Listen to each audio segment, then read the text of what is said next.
Hello.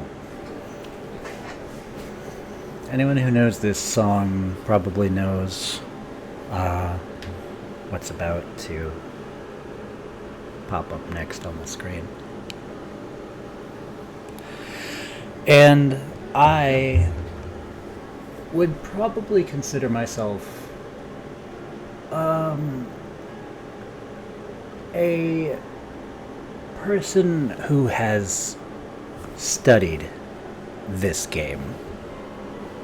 To preface my opinions that I have made, I have a very weird background mentally, so I'm going to add a lot of qualifying statements to a lot of the things that I say, and I'm going to lower the volume here a little bit because this game is a little loud, a little overpowering. But I have had basically a spiritual journey with this game, and I would like to attempt to share that spiritual journey with you. So what I'm going to do is test how much of this game I know / remember well enough to speedrun this game basically, and then give a creative commentary, not necessarily simultaneously, but at a similar enough time frame that I can be trying to explain my thoughts as I first experienced them with this game, because this game leaves quite an impact on you. There is nothing quite like this game. Like, this menu, for example, is very telling of a lot of what the game is about. And it is a violent tale, obviously, but I don't think that makes it inherently a bad one. In fact, I think that means that it's a lot more relatable. Because every human that has ever existed has experienced pain as far as we are capable of understanding. Everything that we have ever qualified as a human has experienced pain, as far as I'm aware. And if somebody is able to disprove me on that, feel free to. I would love to hear your theorems. Anyway, I have a completed file here that has a lot of love, work, and effort has gone into making this file exactly what it is.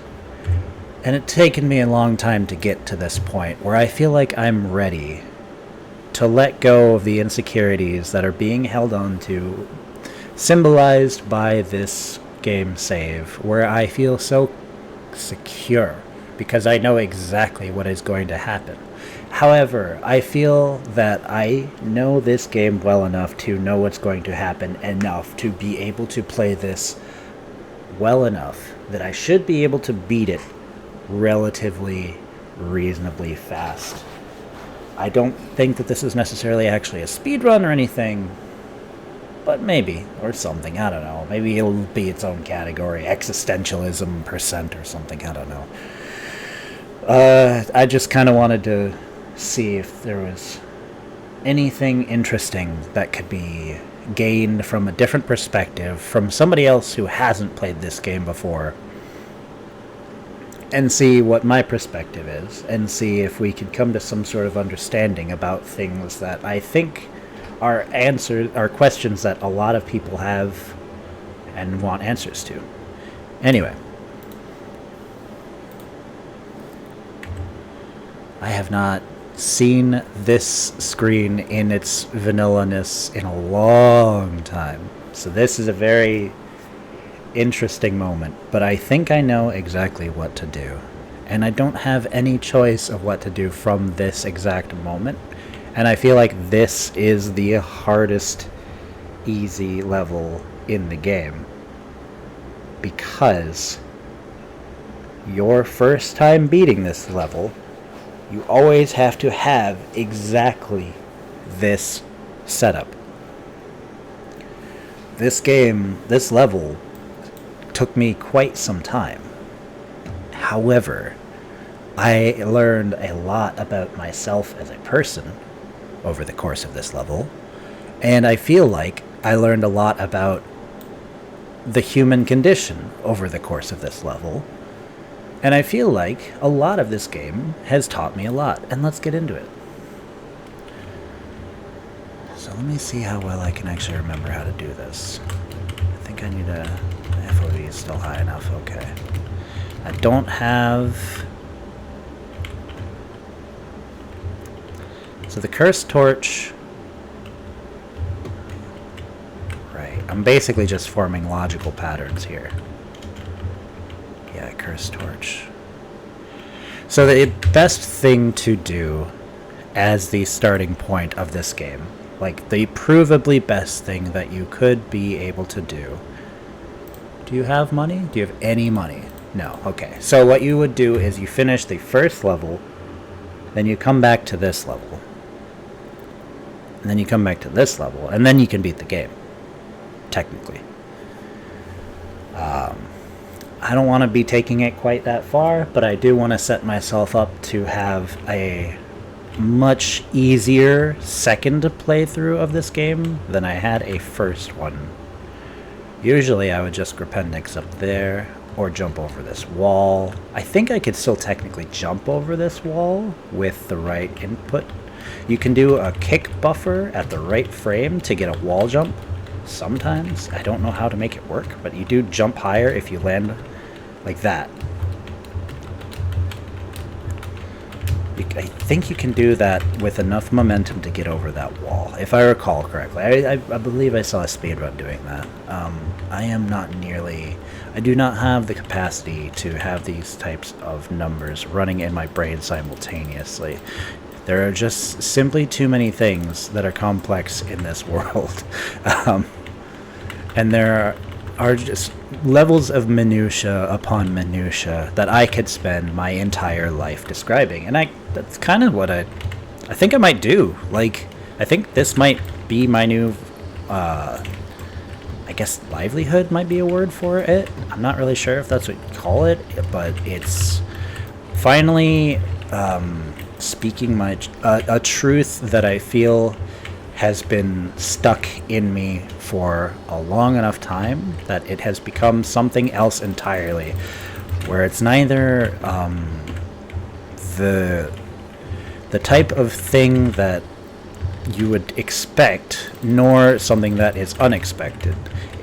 Something that can neither be predicted, but also can't, like, not happen. You know? Like, I feel like that's just what humanity is.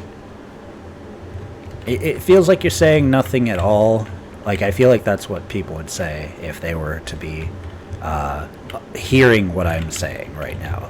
And that's kind of the point, is that saying nothing is still saying something. Saying nothing is a conscious decision.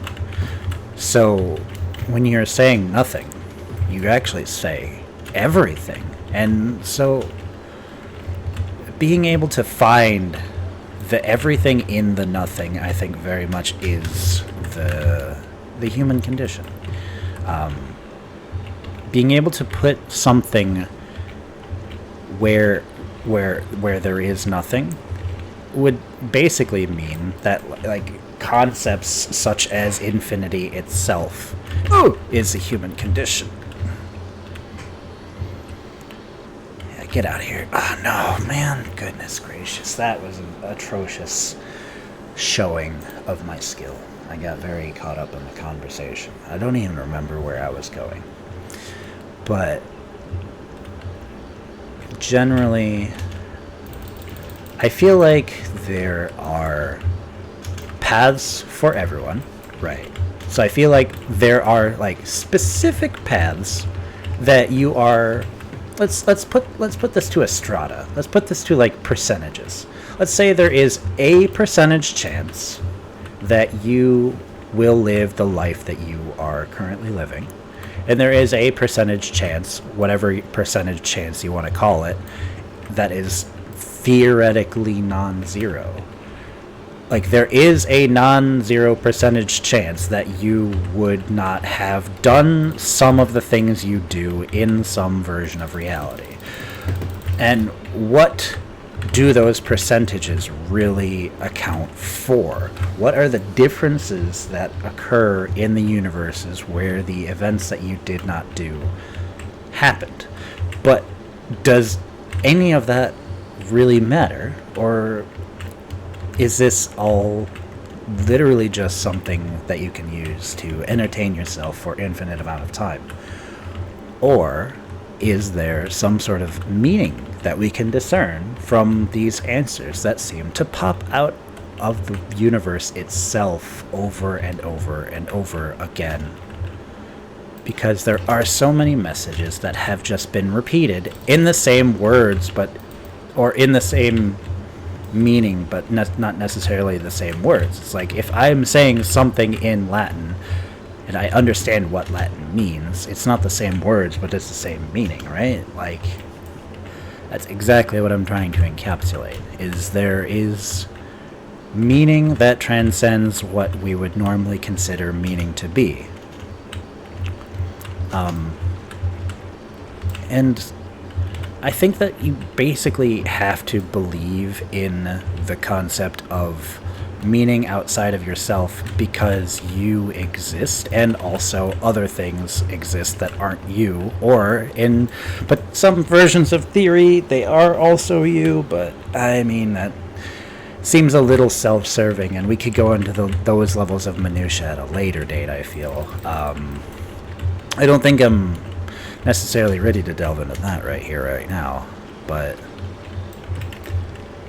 I just feel there are arguments to be made, not necessarily even that I have to be the one to make them. I just being the person to bring them to the forefront of your cortex, not necessarily asking you specifically, because this way it makes you able to convince yourself that you are asking what I have asked you. You know? It's like, am I writing your version of reality when I am writing my own version of reality? Is this provable? And if so,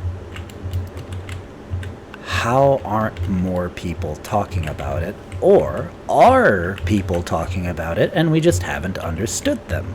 Because this has been going on for so long. It's just like, there's simplicity in everything. The answers have always been there, and you had never had any choice but to get to exactly where you are because the past exists. And if the past didn't exist, then nothing happened. You don't remember it. The past exists is a necessary truth that you have to pretend is real. Like, even if it's not actually real. Because otherwise, how are you? How do you exist? How did you get here? If there's no past, where'd you come from?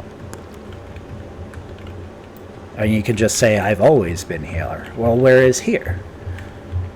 Where did this here come from? Is this Earth? Is this a different planet? Is this some sort of, say a being made entirely out of light? Like, I believe there have been theories that the next plane of consciousness would be light.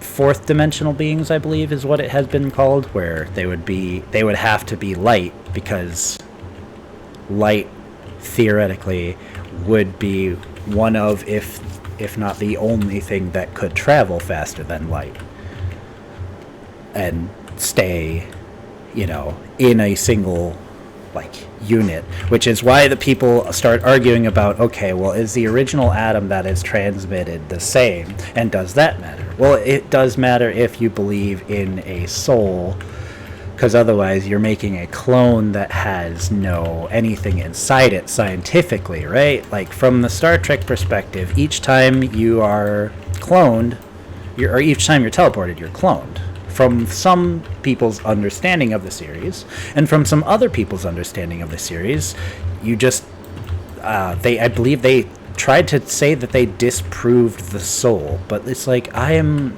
not a religious person, and I believe enough that there is something that we cannot explain. There are several things I'm sure we cannot explain because our words don't translate well enough to them, and we would have to basically start speaking a language that has more meaning than we can express in our lifetimes, which would have to have been something, in theory, that would have been built into us for longer than we could have even remembered.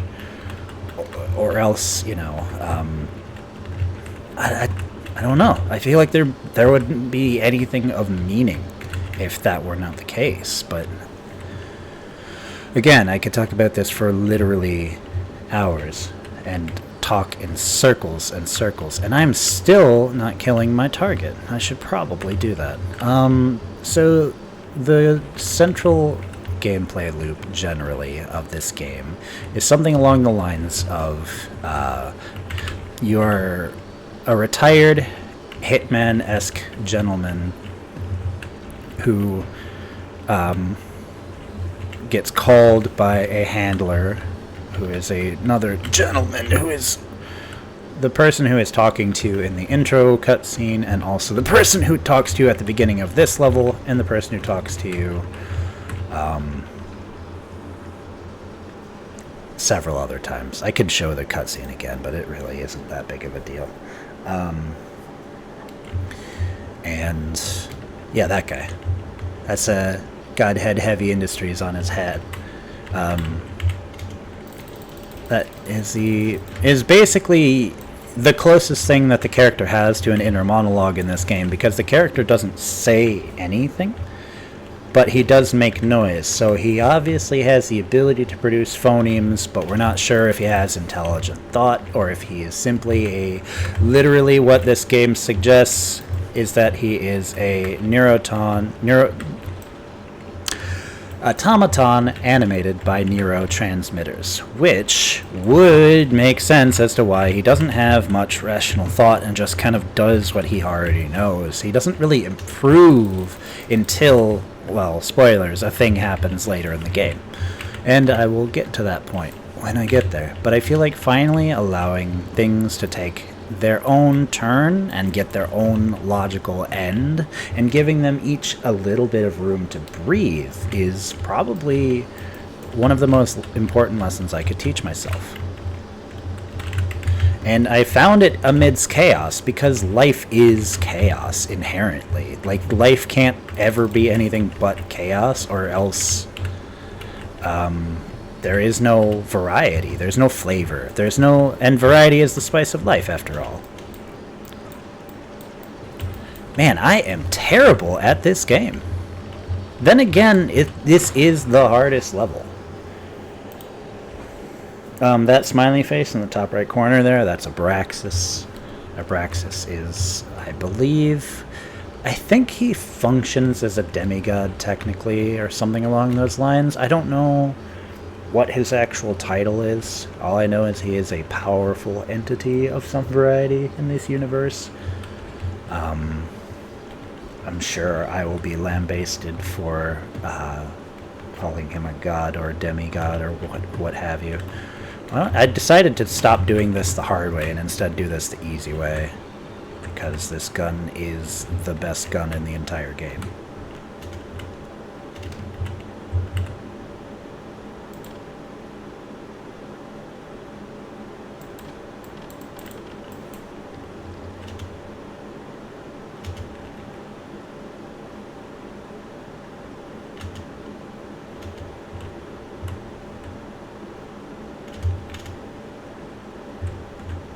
The music has finally died down because I am no longer in combat. I had forgotten that there was a change in tempo in this music. It has been so long since I have let the music transition, because I used to run through this level so fast But there were also times when I sat and tried to play this level thoroughly, and I still don't remember that at all. That's so fascinating to me. But I remember so many other things, like those guys being there. And the fact that they would attack at that specific time with that specific tempo. Like, this is so bizarre. Forgot about you, though. That's a dog. No wonder I forgot about it. Dogs don't really matter. They're super easy to kill. There's nothing. There's nothing. There's nothing. This is one of two important guns that I would want to take. This is our primary target. Biocurrency. I am money. I am God. And I believe it was around this point that I started saying to myself, well, what makes a person reliable? Because if somebody comes up to you and says, I am God, well, obviously, your first instinct is to say, no, you're not. You're a human. I can see you. You look like a normal human. I'm not, going insane from trying to look at you, or maybe I guess like looking at you has already driven me insane. I'm just not familiar with what insanity feels like, but generally speaking, you look quite a bit like a human, not anything like what my conception of God would have been. But I guess that's kind of the point, huh? Is that concepts exist to be malleable constructs for humanity's sake. Things exist to be boundings that are meant to be broken as a when, not if scenario. Because the best success that you can ever have in life is knowing when to break the rules. If you are a successful person at knowing when to break the rules, you're a hero. If you're unsuccessful at this, then you're a villain. This is what society has deemed is the acceptable norm for criminality. And whether or not you agree with that is somewhat pointless. I mean, or not pointless. What's the word for it? Irrelevant, I guess. So I guess it would be a derivative of pointlessness, but your feelings on the matter generally, unless you believe yourself a extremely high-powered individual and can then mentally back up that claim, you'll generally not be able to know what to do about such a situation. It's like, half the time I don't even know what I'm saying, but I know it means something. And so that means it means something to somebody else. And if it means something to somebody else, that means it got value. If it has value, then it is worth giving away. Because, as they say, anything that is valuable, if you love it, let it go. And if it was meant to be, it'll come back to you. I don't know if this is a real phrase that I have been told, or if this is something that I made up, or if this is something that was actually a real phrase. This could have been something that was a lie that I made up. This could have been a lie that was told to me, or it could have been the truth. And these are three distinct versions of reality in theory. Because each one of those involves a different set of decisions, and those different decisions end up leading to a different path. And the different paths have large consequences. Like most people who have anxiety can convince themselves that they were Adolf Hitler to some extent, because they believe that they are one of the worst people to have ever existed. It's a very bizarre stance to take, but it is also one that puts you finally at the center of your own universe, where you can start feeling powerful again. Because at least if you say that you're the worst, then you are finally something that matters more than anything that you've done before. or more than anything that you've deemed yourself to have done before. Because by and large, people with anxiety do not deem themselves as valuable as they are. And like I said, I don't know if I've proven it in this video or a prior video, but the value of life has to inherently be positive. Mathematically speaking, it is a provable fact, because if it wasn't, it wouldn't be, and we would be in a black hole rather than on a round ball. That if the value of life was inherently negative, we would just be a black hole. Like, there would not be, unless there would be some version of time going backwards in other pockets. That would be another way of explaining that, which I don't know if science has the answers to that, but I believe that its current theory on the matter is black holes. I got in here and I didn't kill him? What in the world? My timelines are interacting. I think I Mandela affected myself. Anyway. So there is another very, very, very, very, very helpful weapon that I can get. Do I have any money? I'm in negatives. That's pretty good. I need to go fishing ASAP. The fishing rod is so good. The fishing is probably the best part of this game, and this is an optional room that I could have gotten into if I hadn't died a million times on the way here. This is but one of many ways that this game has a high replayability factor, and left me wanting and digging for more for quite some time, because it always feels like there are answers just around the corner. And each time I have found things that resemble answers, and when I try and relate them to others, sound like they could be answers. But it's very hard to objectively prove such a thing. Why is my mind drawing a blank on this? You go upstairs. Where? We're in pharmacokinesis. Hold on. Let me try and... Alright, this is this way. This way. This way. So, like, there-ish. Ah, come on. I'm trying to, like, do the maze, but do it backwards, basically. So it's here. Here. Where's the door?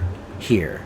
Oh, man. This really did my head in. This movement right here, because I used to think that this is a solid wall every now and again, because I would get too close to it, and then these colors would throw me off because they're different in the lighting. Like, there's no reason this lighting functions the way it does, but the lighting is super weird in this engine.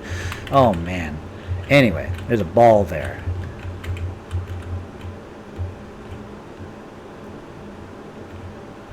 There-ish? I want to say there. Okay, so it's like slightly to the left of this open door.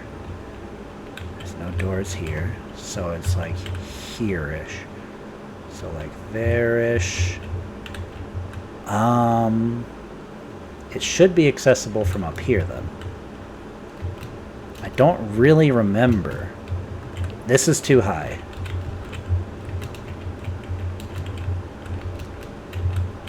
There's a third. Oh, I'm so stupid. I passed. I don't need the rocket launcher there. I can get it in the next level. It's just kind of frustrating. Anyway, I put a half hour into this video. I feel like I need to mentally relax, and I feel like I'm going to be able to find something productive, because I feel like I proved at some point that I do have an answer, even though people have told me that there isn't an answer, and that my answer is that there is no answer. But by saying that there is no answer, that is my answer. Anyway, we can probably do more of this at a later point. And I could break each of these episodes down into probably a half hour to an hour segment. And if that sounds like a cool thing to you, I will be doing so. So thank you for your viewing, and I hope you have an excellent day.